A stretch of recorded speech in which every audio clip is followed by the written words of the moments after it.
Olá, amigos e amigas do Pântano Pop. Nós estamos aqui hoje para discutir uma coisa que a princípio não geraria polêmica aqui no nosso canal, porque somos fãs dos Beatles, quem não é?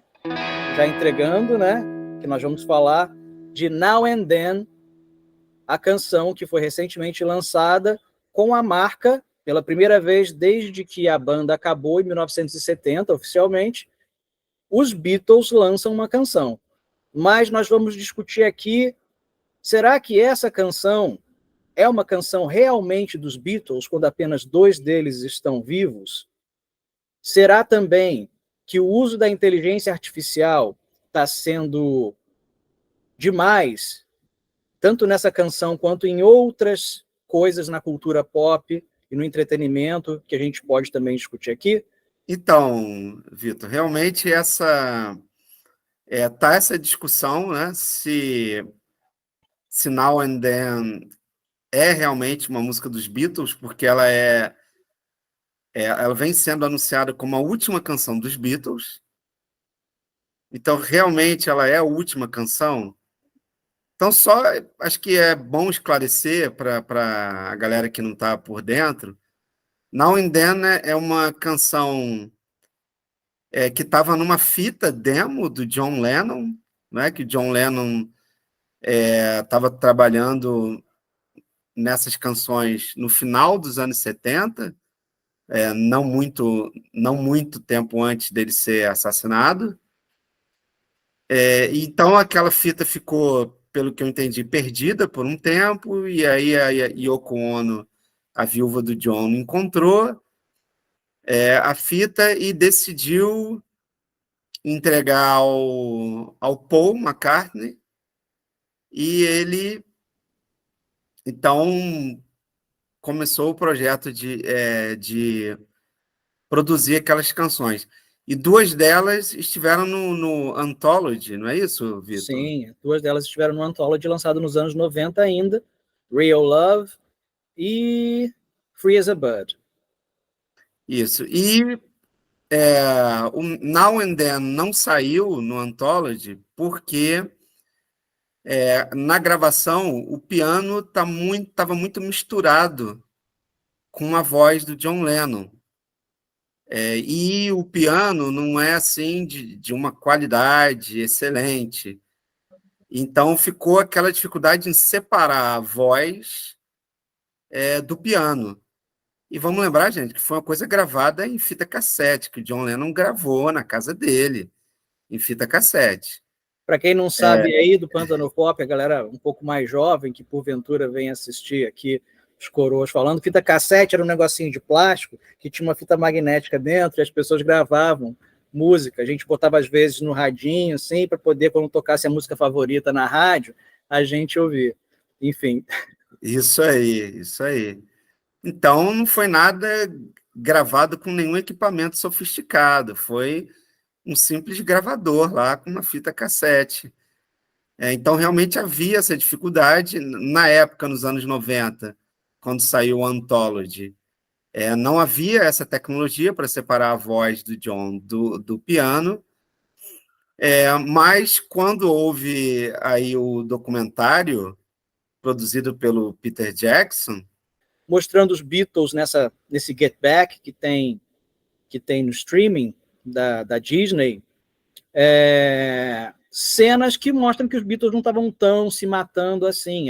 Enfim, como você ia dizendo, ele usou essa tecnologia que é possível para separar som quando mistura dano, né, para reconhecer timbres. Né, a inteligência artificial está fazendo exatamente isso. Ela reconhece timbres, então ela consegue pegar e salvar sons que estariam perdidos, né, até outro tempo. Então, eles descobriram que com essa tecnologia que o Peter Jackson usou para o filme, para as imagens e o som do filme, para o Get Back, eles poderiam fazer isso com o Now and Then, finalmente, podemos resolver essa música. Então, em primeiro lugar, Vitor, a primeira coisa que nós poderíamos discutir é a participação da inteligência artificial. No caso específico de Now and Then, parece que a inteligência artificial não tem um papel assim tão preponderante nessa polêmica se é ou não uma canção dos Beatles. Agora, a inteligência artificial, ela não fez coisas que, por exemplo, a gente tem visto, que é você criar partes novas, né? O computador reconheceu que seria, vamos supor, o estilo do John Lennon de compor e criar toda uma parte da melodia dentro desse suposto estilo do John Lennon que a inteligência artificial reconheceu. Não, isso não foi feito. Pelo contrário, o Evandro até não gostou muito, eles cortam uma parte no meio da música, o Paul McCartney decidiu cortar uma parte do meio da música que eles não conseguiram achar que um encaixe ali para como a canção estava ficando.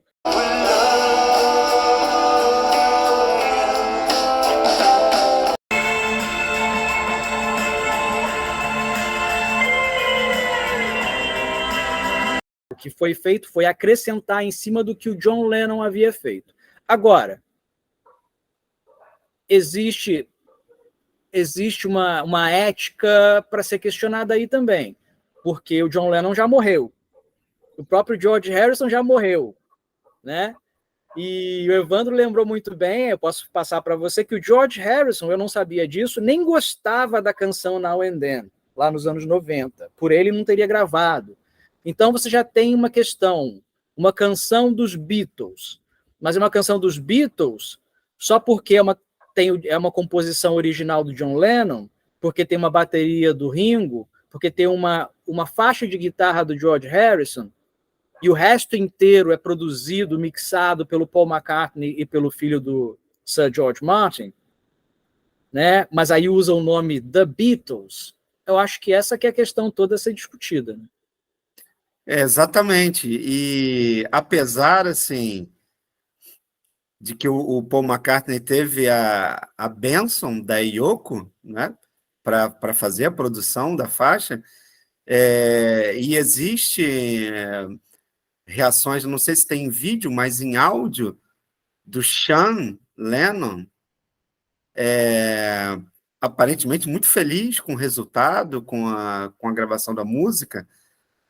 Mas, por um outro lado, assim, a opinião da Yoko e do Sean, elas são tão válidas quanto as nossas aqui ou de qualquer outra pessoa no planeta, na minha visão.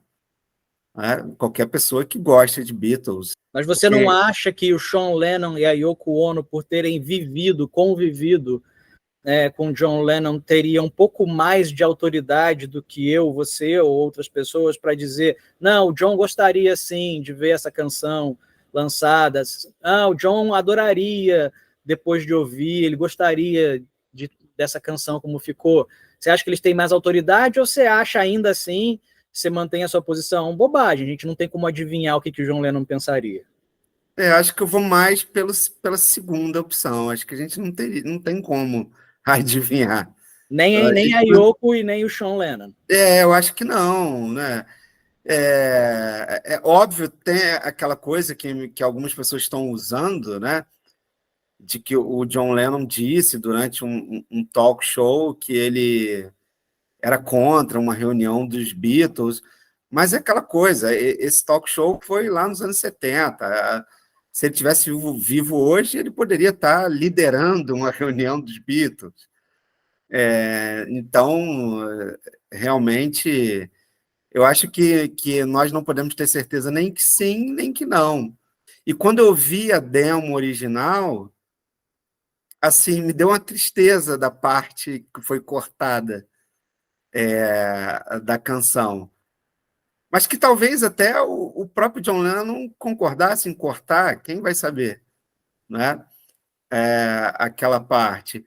Agora, eu só achei fraca essa explicação. Cortamos porque aquela sessão não se encaixa bem com o resto da canção. Ouvindo a demo original, eu não tenho essa sensação. Não, nem eu. Que a sessão cortada não encaixa. Eu também. Eu ouvindo a original, eu acho que faz parte dela. Mas, assim,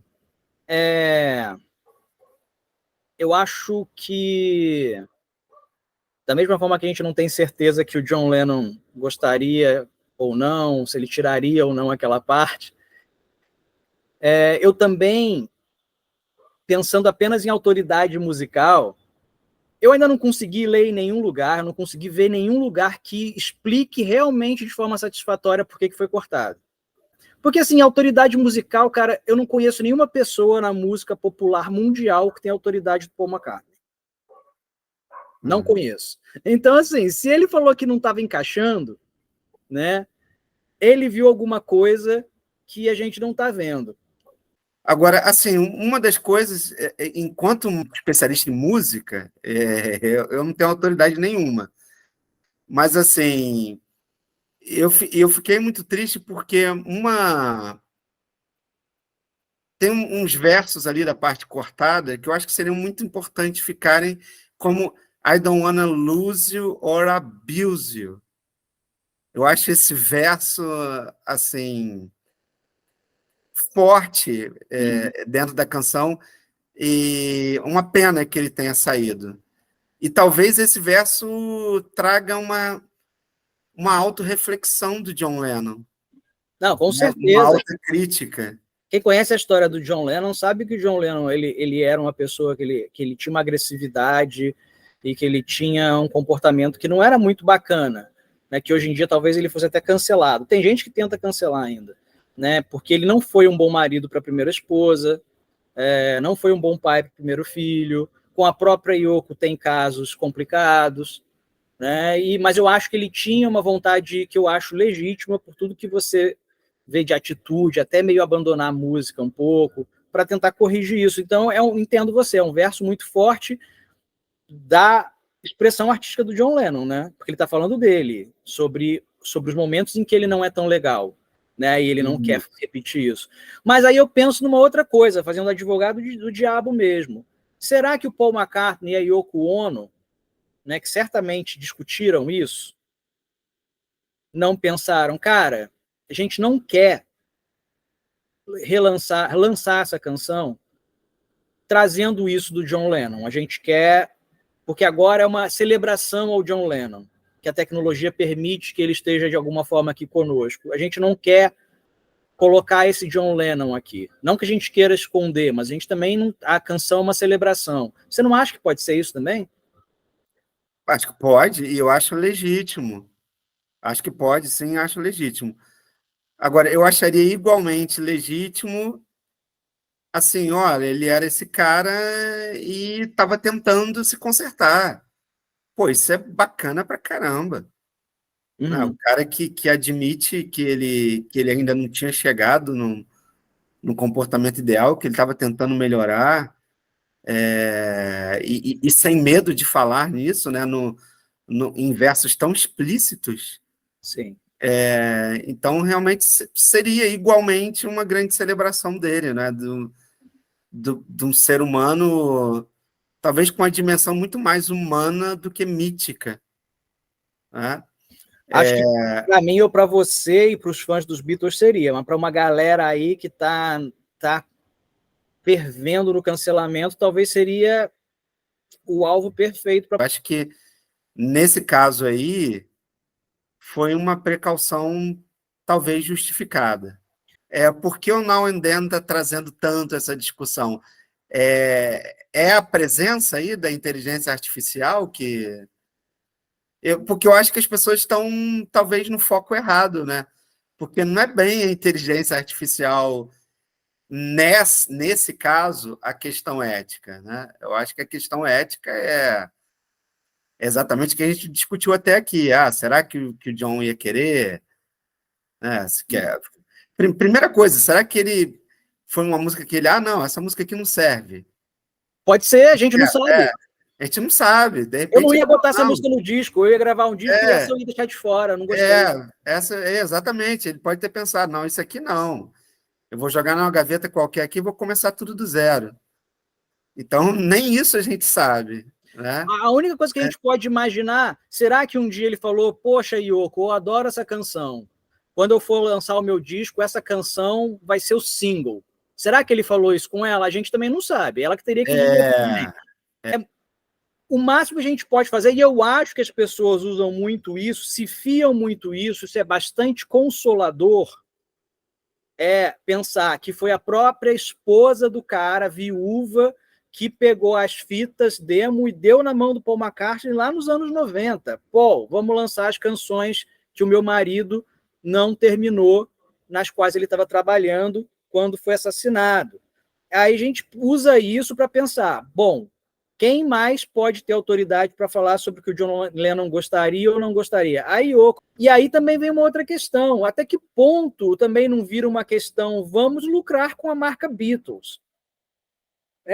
Sem querer bater na Yoko Ono, que já bateram tanto na Yoko Ono nesses últimos 50 anos, que eu acho que chega, né? Mas levantar uma bola que é possível.